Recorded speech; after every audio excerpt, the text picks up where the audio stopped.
శ్రీమద్భగవద్గీత అధ్యాయం 9 రాజవిద్య రాజగుహ్య యోగం.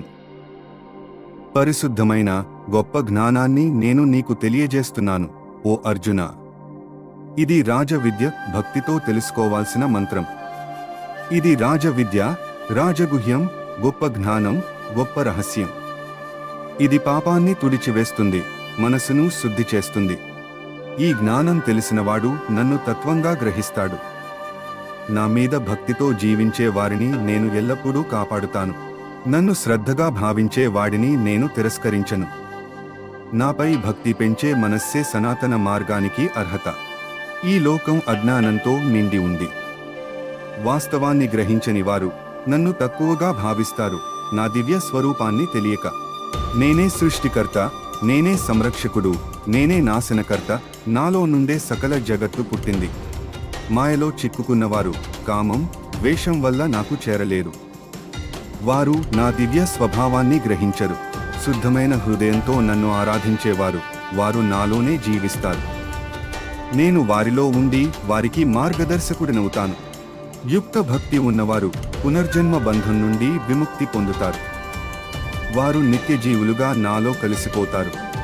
నా మహిమను పూర్తిగా గ్రహించలేము, కానీ నమ్మకంతో జీవించే వారిని నేను నా వైపుకు లాగుతాను. పర్వతాలు నా శక్తి, సముద్రాలు నా విస్తృతి, అగ్ని నా ఉత్సాహం, సర్వం నాతోనే నిండి ఉంది. వారు నన్ను దేవాలయాలలో, గృహాలలో, ప్రకృతిలో ఆరాధిస్తారు. నాకు అర్పించిన ప్రతి పనిని నేను స్వీకరిస్తాను. నన్ను చిత్తశుద్ధితో పూజించినా చాలు. లౌకికమైన కానుక కన్నా ప్రేమతో చేసిన పూజ గొప్పది. నా నామస్మరణే శ్రేష్టమైన భక్తి. భక్తితో నన్ను పిలిచిన ప్రతి గొంతు నాకు అత్యంత ప్రియమైనది.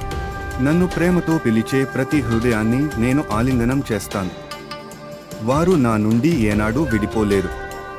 నా ప్రేమ సర్వభూతాలను సమంగా కప్పుకుంటుంది. నన్ను ఆశ్రయించిన ప్రతి ఒక్కరిని నేను రక్షిస్తాను. నన్ను గ్రహించిన మహర్షులు, సిద్ధులు నా దివ్య లోకాలలో నివసిస్తున్నారు. ప్రపంచ సంపదలు మాయ మాత్రమే. నన్ను చేరే మార్గమే శాశ్వతంగా నిలుస్తుంది. విడిపోకు ఓ అర్జున, నన్ను ఆశ్రయించు. నీ భారాన్ని నేను భరిస్తాను. నిన్ను నేను విడిచిపెట్టను. భక్తి అనే జ్వాల ఎప్పటికీ ఆరదు. అది అజ్ఞానాన్ని తొలగించి వెలుగును ప్రసరిస్తుంది. గురువు సరళంగా, ఎటువంటి ఆశలు లేకుండా శిష్యులకు జ్ఞానం బోధిస్తాడు. ఇదే నిజమైన భక్తి, నిరంతర సేవ భావనతో కూడిన జీవితం. జ్ఞానం అంటే పంచుకోవటం. భక్తితో ఇచ్చిన జ్ఞానం దీపంలా వెలుగుతూనే ఉంటుంది, మరొకరికి మార్గదర్శనమవుతుంది. భక్తి అనేది ధనం మీద కాదు, మనసు మీద ఆధారపడుతుంది. చిన్న సహాయం కూడా భక్తితో చేస్తే అది గొప్పదే. అర్జునుడి మనసు మారిపోతుంది.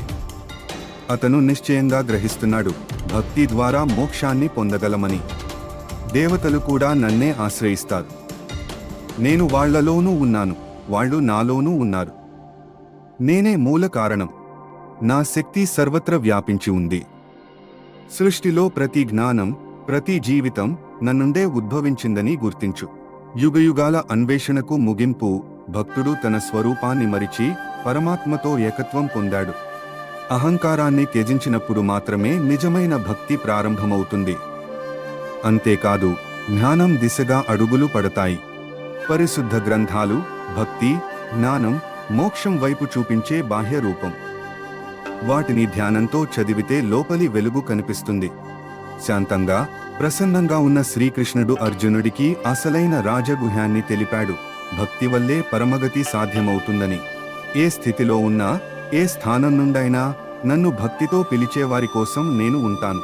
ప్రేమ, భక్తి, నమ్మకంతో నన్ను చేరేవారిని నేను మరొక క్షణం కూడా ఆలస్యం చేయకుండా నా దీవెనలతో ముంచెత్తుతాను. కృషిలో, కర్మలో, పాటలో, ప్రణయంలో నన్ను మరిచిపోని హృదయమే నాకు ప్రియమైన ఆలయం. ఇది నా సృష్టి, నా లీల. అయినా నాకు ఆశలే లేవు, పూజలకు అర్హత చూడను. భక్తి ఒక్కటే చాలదు, సరిపోతుంది. బాలుడైనా, వృద్ధుడైనా నాకిది ముఖ్యం కాదు. ఎవడు నమ్మకంగా నాపై మనస్సును కేంద్రీకరిస్తాడో వాడు నా దగ్గరికి చేరతాడు. దివ్య కాంతి భక్తుడిని ఆవహించింది. అతను మానవ పరిమితులను దాటి పరమాత్మతో ఏకత్వం పొందాడు. అర్జునుడు ఇప్పుడు సత్యాన్ని గ్రహించాడు. అతని భక్తి పూర్తిగా స్థిరమైంది. శ్రీకృష్ణుడు ఆనందంగా నవ్వుతున్నాడు. యుద్ధభూమి ఇప్పుడు శాంతంగా ఉంది. జ్ఞానంతో కూడిన భక్తి లోపల శాంతిని కలిగించగల శక్తివంతమైన మార్గం. శ్రద్ధ, భక్తి, ప్రేమతో నన్ను ఆరాధించేవారు నాకు ఎంతో ప్రియమైన వారు. శ్రీకృష్ణుడు